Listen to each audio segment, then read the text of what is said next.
Hello,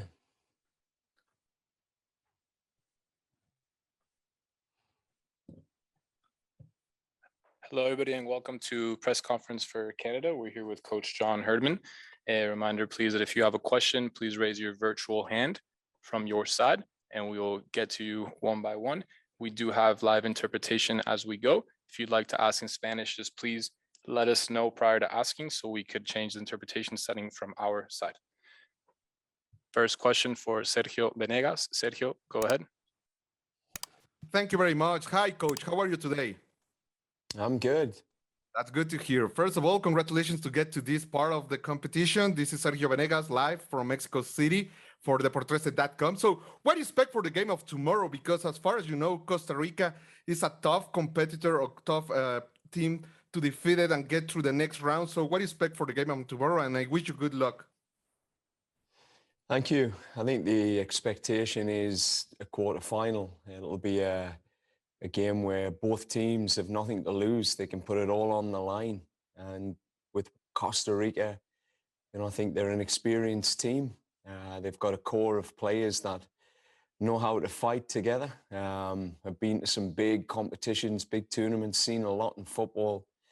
And we've got we've got a bit of a balance in there of young players that this is their first experience, and guys that are desperate to take this team to the next level. So, as I say, we can put everything on the line, both teams, and I just expect a really good matchup tomorrow.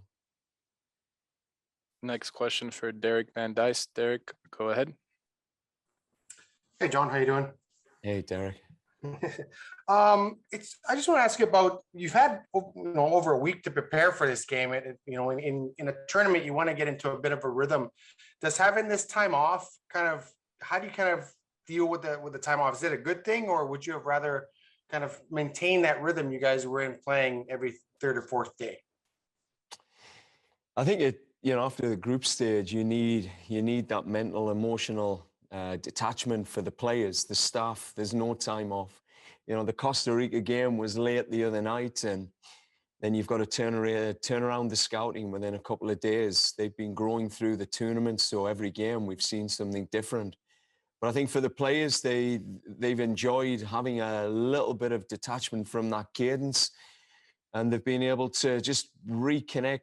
Two, 3 training sessions, that's all you're getting in that week with the recovery time.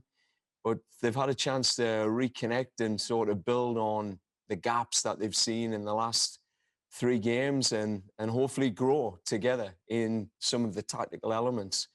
I mean, they had some time yesterday. They took some time out together. A couple of them went to a gun range, and yeah, they've had some interesting experiences, and I think the spirit's good. They look fresh. There was an intensity in the training today that I really enjoyed. So I think they're ready. They're ready to play a quarterfinal. As I say, the last time we got to this stage, we'd had trainings cancelled for Lightning, and yeah, it felt cluttered, and I think this time we've been able to manage those days. So no excuses. We've just got to get out and put it all out there. Michael McCall, go ahead. Hey there, John. Hey, Michael. This tournament, it feels one of the most wide open Gold Cups that there's been for the last few of them. What have you made of what you've seen from it so far? Yeah, exactly that. I mean, I just keep thinking people underestimate the strength of CONCACAF, the teams in CONCACAF.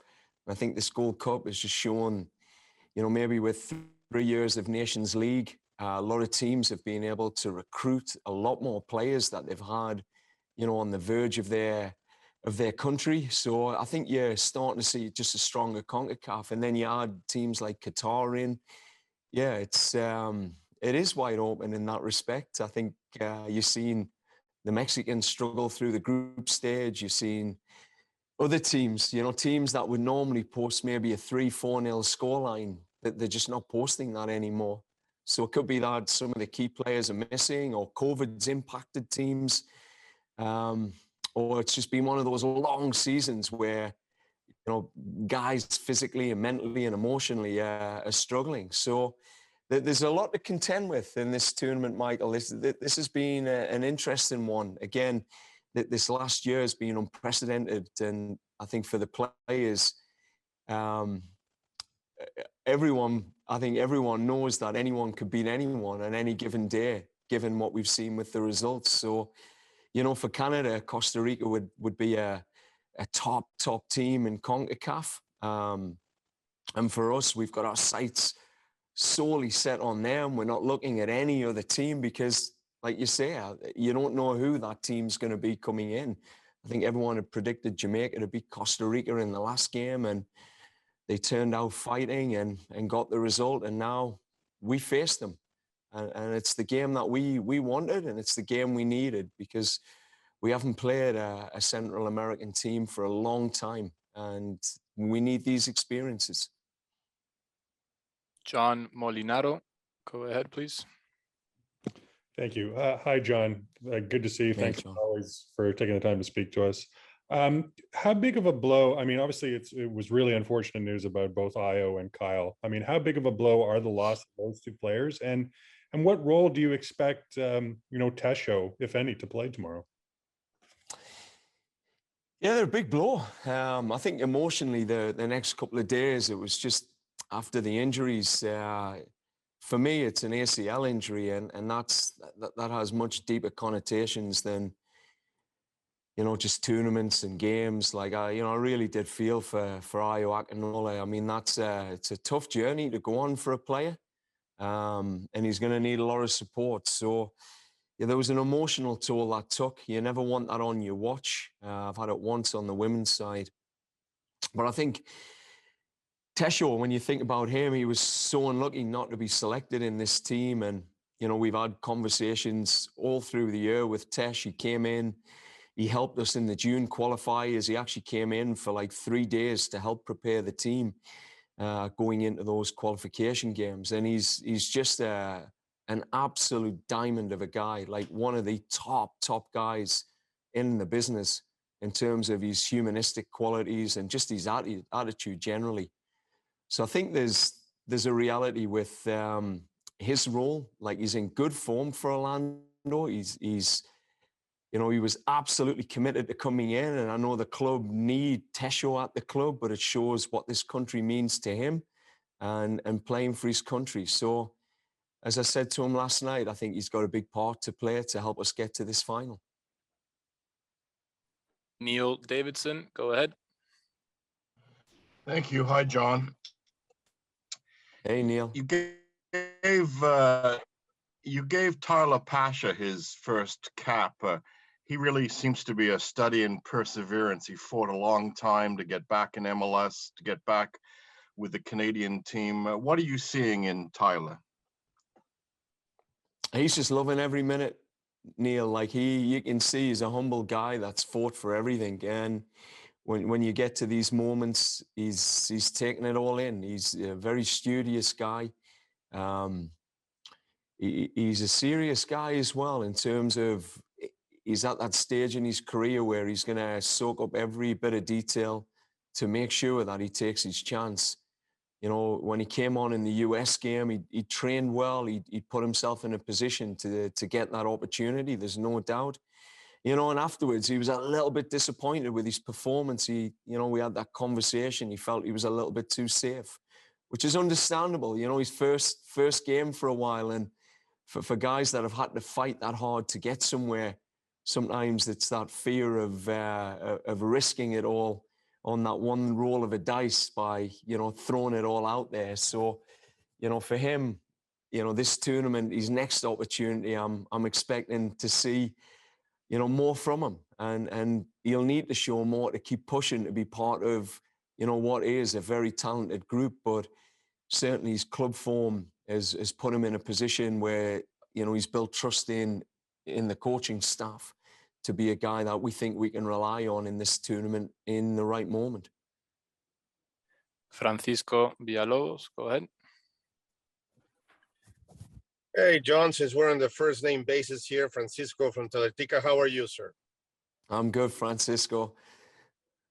John, listen, regardless whether it's capacity or not, the AT&T Stadium is one of the most impressive stadiums in the whole hemisphere. I wonder, how do you prepare a young team like yours to play at a stage like this, at this stadium, in such an important match? And also, after not being able to surpass the United States, how do you prepare to beat the Costa Rican national team in order to get to the semifinals? Yeah, I mean, I think that stadium it's remarkable. I mean, we won't get a chance to train in it prior. So you go in and, you know, the last time we were in one of those indoor stadiums, it filled up with 60,000 Mexicans by halftime who became an away crowd supporting Haiti. It was a phenomenal experience. You start the game with 5,000 and it's quiet. You can hear your own voice and then the place is shaking. You know, I don't know how many Costa Rican fans will be in there and, you know, whether the US fans will be supporting Canada or Costa Rica. But either way, you know, the players themselves, it's a cup final for us. It's very clear in our minds that we've got to enjoy this opportunity, enjoy the moment. We've earned the right to be in this match. And like I say, there's going to be moments where you'll doubt yourself because the stage is big. We're ordinary people doing extraordinary things, and I think these men are aware that they are vulnerable, but at the same time, they've shown some resilience in this tournament. So we know Costa Rica have got a level in them that they can turn on, you know, given the experiences and the quality of their players. But you know, for us, it's another part of the journey. And if we're going to get to the next round, we have to beat Costa Rica and we've got to find a way. So regardless of the stadium, the crowd, we've just got to go out there and play like it's our last game on the planet. Okay, thank you. With that, we'll conclude what's the first half of this press conference. We will begin momentarily with Max Kripo. Coach, thank you very much and best of luck tomorrow.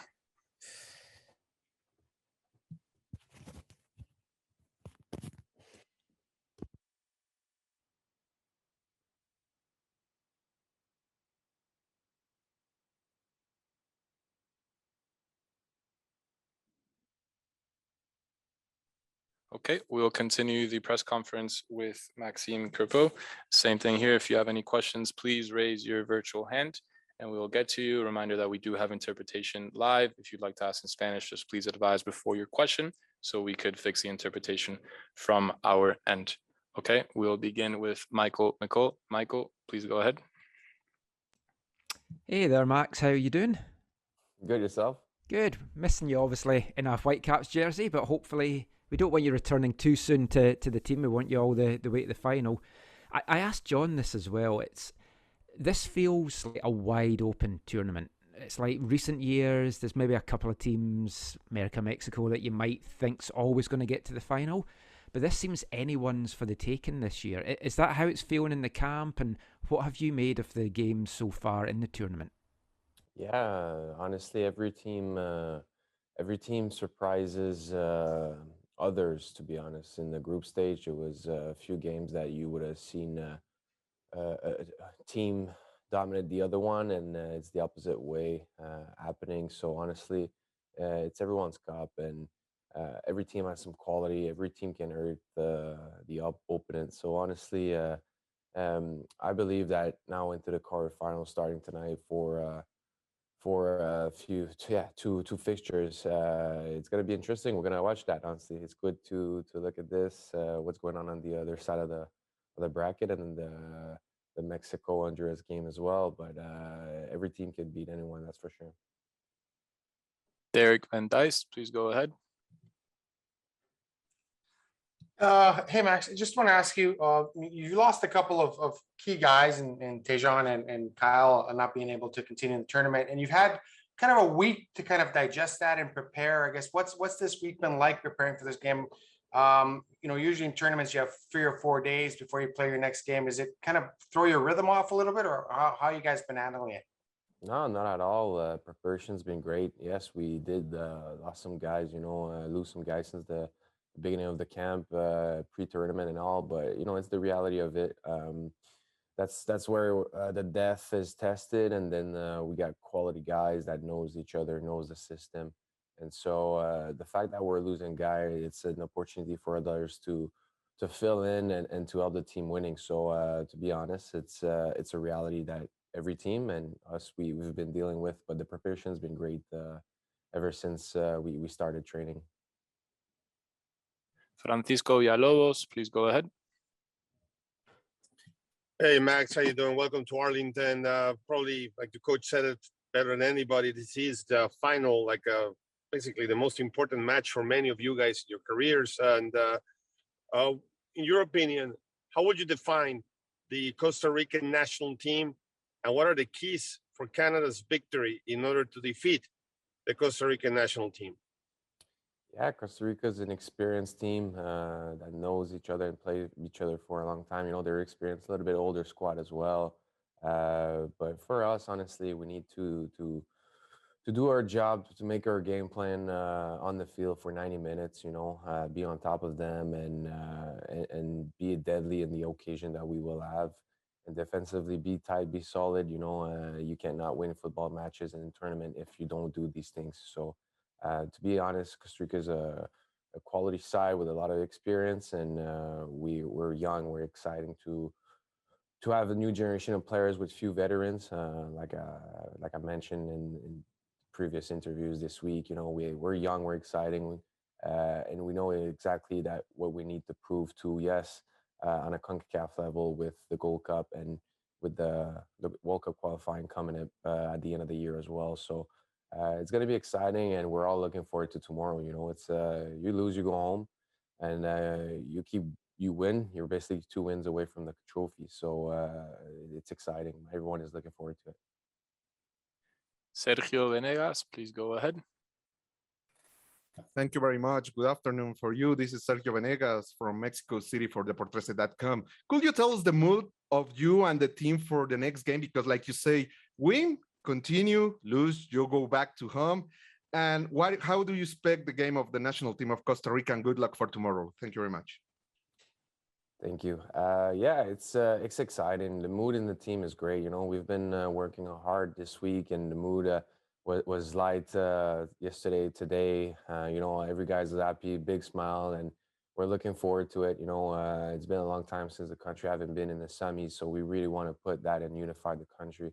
And make a statement. All right, Canada is pushing to close the gap to the top nations in CONCACAF. We're right there. We have the quality for it. And so tomorrow again, Costa Rica. Once again, yeah, there's that pressure of winning. That is for sure. You know, the one small slips and you can be out, and on the opposite side, one small details and you're up 1-0 and you win the game. So.